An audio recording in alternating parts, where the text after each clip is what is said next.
Proverbe chapitre 9, verset 1er. La sagesse a bâti sa maison. Elle a taillé ses 7 colonnes. Dans la sagesse là, il y a des piliers. Si je veux croître en sagesse, il faut que je connaisse les piliers. Donc c'est la sagesse qui parle. L'Éternel m'a créé la première de ses œuvres. Donc la première des œuvres de Dieu, c'est pas l'être humain, c'est pas la terre. La première des œuvres de Dieu, c'est la sagesse. Ce que Dieu crée en premier, c'est une révélation. Si Dieu crée la sagesse en premier, c'est que tout enfant de Dieu doit commencer dans sa vie chrétienne avec la sagesse. C'est la sagesse qui peut te permettre de garder des choses. C'est par la sagesse que Joseph a quitté la prison et entré chez Pharaon. Je vais vous donner encore des avantages de la sagesse. C'est dans Proverbe, on apprend que la sagesse donne le succès. La sagesse donne la richesse et la gloire. La sagesse donne des biens durables. La sagesse donne la faveur de l'Éternel. La sagesse permet à nos jours de se multiplier. Et la sagesse augmente les années de nos vies. La première des choses, quand on étudie le livre de Proverbes, la Bible dit que le commencement de la sagesse, c'est la crainte de l'Éternel. On ne commence pas la sagesse sans crainte de Dieu. C'est une manière d'être sage. Dieu ne lève pas quelqu'un, Dieu ne promeut pas quelqu'un s'il n'est pas dans une certaine crainte de lui. La sagesse permet d'éviter des malheurs. La sagesse permet d'éviter certaines terreurs de nous arriver. L'année 2025, les chrétiens qui vont mépriser la sagesse de Dieu, ils vont eux-mêmes vivre les conséquences de leurs propres erreurs. Dieu ne pourra pas être responsable parce qu'ils n'ont pas écouté la parole des pères, la parole des bergers. Parce qu'il y a des gens qui vont être emportés par la folie. Il y a des gens qui ne vont pas écouter. La sagesse, ça, c'est quand on te donne des conseils. Quand quelqu'un veut croître en sagesse, parmi un des piliers que je suis en train de toucher, la réprimande. Qu'est-ce que c'est la réprimande? Vous savez, quelqu'un n'évolue pas sans réprimande.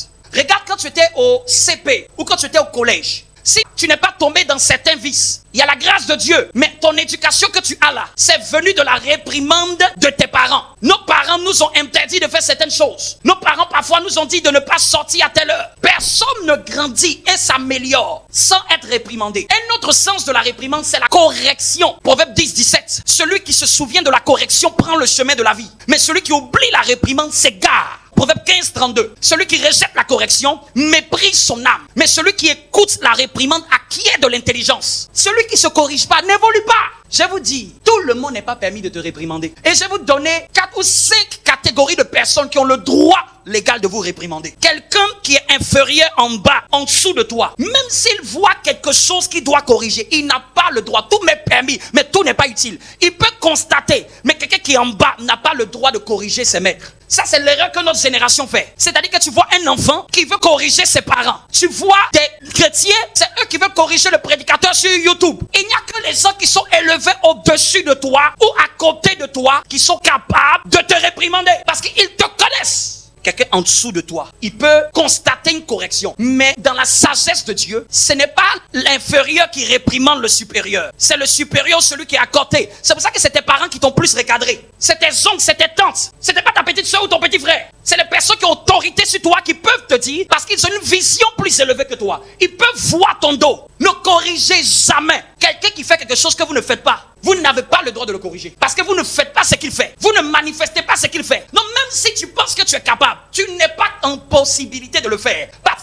qu'il fait ce que toi, tu ne fais pas. Il prêche, toi tu n'as jamais prêché, c'est toi qui as corrigé ses prédications. Il enseigne, toi tu n'as jamais enseigné, c'est toi qui vas corriger ses enseignements. Il est marié, toi tu n'es pas marié, mais c'est toi qui vas conseiller son mariage. Mais la chose que je veux juste insister, il faut que nous aimons la réprimande. Donc, en fait, quelqu'un veut croître en sagesse là, il doit aimer que on ne dise pas seulement que du bien de tout ce qu'il fait, et qu'on peut dire aussi ce qu'il fait qui n'est pas bien ou qui doit améliorer. Ce n'est pas tout ce que je vois que je dois dire.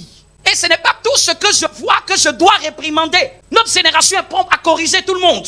Dis avec moi, Seigneur, donne-moi d'aimer la réprimande. On ne peut pas évoluer sans se corriger. C'est ça aussi être humble. Être humble, c'est accepter que quelqu'un te dise qu'ici tu n'as pas bien fait. Notre génération n'aime pas la correction mais veut l'évolution.